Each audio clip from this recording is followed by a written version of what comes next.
seja bem-vinda e bem-vindo ao nosso programa semanal Preparo para Proteger. Aqui eu ajudo profissionais a terem segurança para atuar em situações de violência a partir de 3 preparos: teórico, técnico e emocional. Eu sou Iramaia Galerani, psicóloga, mestre em saúde mental e pós-graduada em violências. Especificamente, no vídeo de hoje, você vai saber mais sobre um ambiente adequado para a escuta de crianças e adolescentes em situação de violência. Você já parou para pensar se o seu local de trabalho comporta o atendimento a pessoas em situações de violência? Eu quero te auxiliar a tornar esse lugar um ambiente de escuta e também de proteção. Se esse assunto já te interessou, então se inscreve no canal e deixa o seu like para que esse vídeo possa alcançar ainda mais pessoas. Lembrando que toda semana eu vou trazer novos conteúdos para te ajudar a ter mais segurança para atuar em situações de violência.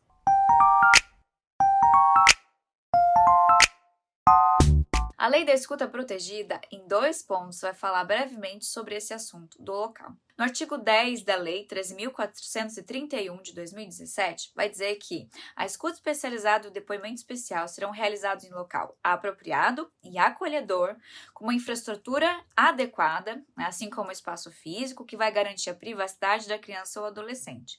Nessa mesma direção, o Decreto 9603, em seu artigo 8º, que regulamenta, aquela lei da escuta protegida, vai ressaltar que o poder público precisa assegurar condições de atendimento adequado a crianças e adolescentes vítimas ou testemunhas de violência, para que eles sejam acolhidos e protegidos, possam se expressar livremente em um ambiente compatível com as suas necessidades e características, assim como as suas particularidades. Esses 2 artigos vão apontar para algumas diretrizes em relação ao ambiente da escuta de pessoas em situação de violência. Nas capacitações, as pessoas me perguntam como devem ser as condições mínimas desses espaços. Até mesmo se é possível fazer uma escuta em ambientes externos, como parques e praças. O que é um bom local para realizar uma escuta? Inicialmente, é preciso levar em consideração o contexto, pois quando falamos da atenção às violências, podemos ter no mínimo 2 situações em que a rede de proteção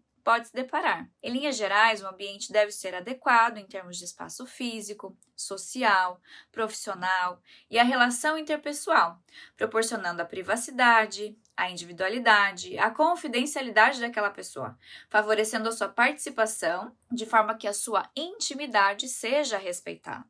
O espaço deve ser limpo, iluminado, arejado, não causar constrangimentos, como, por exemplo, ter janelas em que as pessoas possam ver ou escutar a criança ou adolescente.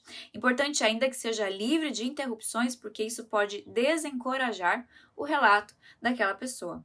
O relato pode vir de uma revelação espontânea, que é quando a vítima deliberadamente expõe o que está acontecendo, ou a escuta especializada, que pode vir espontaneamente de um atendimento, uma questão, ou ser planejado e organizado. Quando se trata de uma revelação espontânea, é mais difícil a gente ter o controle do local, porque pode acontecer em qualquer momento. Mesmo nessas situações, é importante que a pessoa que fará a escuta se atente ao ambiente e busque um lugar mais reservado para fazer aquela acolhida. Quando se trata de uma escuta especializada, essa análise do ambiente faz parte do planejamento da entrevista. É fundamental, então, que quando você for planejar o espaço, que ele seja livre de estímulos, brinquedos, bonecos anatômicos, material para desenhar, porque contamos com um relato livre daquela criança e que esse relato não tenha, obviamente, sugestionamentos. A não ser que você entenda necessário, por exemplo, compreender o local descrito por aquela criança, a parte do corpo que ela está mencionando, aí você vai usar um instrumento ou realizar um bom vínculo com ela. Busque sentar na mesa, mesma altura que a criança, não atrás de uma mesa entre vocês, naquela posição 10 para as 2.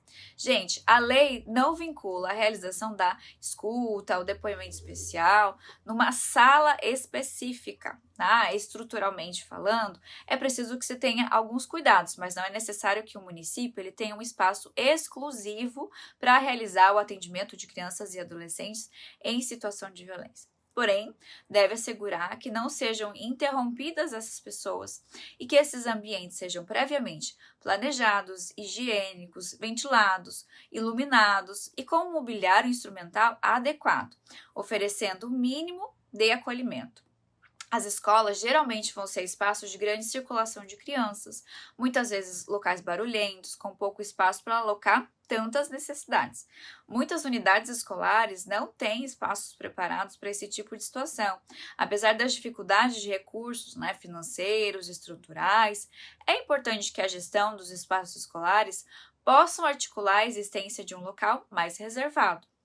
Como eu disse, não precisa ser de uso exclusivo para a acolhida da revelação ou escuta especializada. Aliás, é adequado que esses espaços nem sejam sinalizados exatamente para evitar constrangimentos e manter a confidencialidade.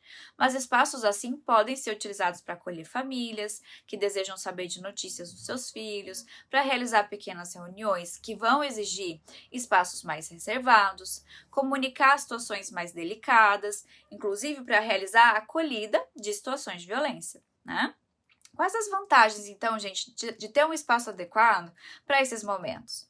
Bem, um espaço adequado vai transmitir a segurança para a pessoa que está em situação de violência. É uma forma de demonstrar preocupação no seu bem-estar, de modo que ela se sinta segura e confortável com a situação da entrevista. Pode auxiliar a redução da ansiedade, favorecer o relato livre, sem interrupção ou sem colocar ela em situações de exposição que possam provocar uma inibição. Outro ponto que precisamos falar é a acessibilidade do ambiente de escuta. O Decreto 9603 vai trazer no seu artigo 6º que a acessibilidade de espaços de atendimento de crianças e adolescentes vítimas ou testemunhas de violência deve ser garantido das seguintes formas: implementação de um desenho universal nos espaços de atendimento a serem construídos, eliminação de barreiras, implementação de estratégias para garantir a comunicação de crianças e adolescentes durante o atendimento e que se realizem as adaptações necessárias nos prédios públicos ou de uso público já existentes, utilizando também tecnologias assistivas ou ajuda técnica quando necessário. Gente, esse ponto é muito importante. O desenho universal significa possibilitar a todas as pessoas a equidade de oportunidades para o acesso e desenvolvimento, a partir da oferta de recursos, estratégias, metodologias diversificadas, incluindo a antecipação das necessidades apresentadas por essa pessoa com deficiência. Geralmente, pessoal, quando nós falamos de acessibilidade, a primeira questão que surge é o espaço físico, Porém, essa é apenas uma das barreiras que a gente tem como obstáculo das pessoas com deficiência. O Estatuto da Pessoa com Deficiência vai ressaltar que essas barreiras elas podem ser variadas, arquitetônicas, atitudinais, quando a gente, por exemplo, tem mitos ou preconceitos em relação à deficiência, podem ser comunicacionais, informacionais, pedagógicas, metodológicas ou instrumentais. Nesse sentido, eu preciso me preocupar sobre como irá acessar o serviço àquela pessoa. Se tem ponto de ônibus com elevadores, rotas acessíveis, rampas com sinalização. Pensar nos obstáculos e barreiras arquitetônicas que de alguma maneira podem oferecer riscos ou dificultarem a mobilidade. Se as passagens têm corrimões, se são pintadas ou sinalizadas de forma adequada, se as portas têm abertura adequada, o ambiente, de banheiro, bebedouro, se são adaptados, se a iluminação é boa, para as pessoas com baixa visão, calçadas, logradouros precisam ser sinalizados. Então, essas são apenas algumas questões importantes para a gente refletir e organizar na hora de agendar um procedimento de escuta. Se você gostou desse conteúdo, não esquece de deixar isso mostrando seu like e eu convido você a conhecer o meu Instagram, onde eu posto conteúdos diários que te ajudam a atuar em situações de violência.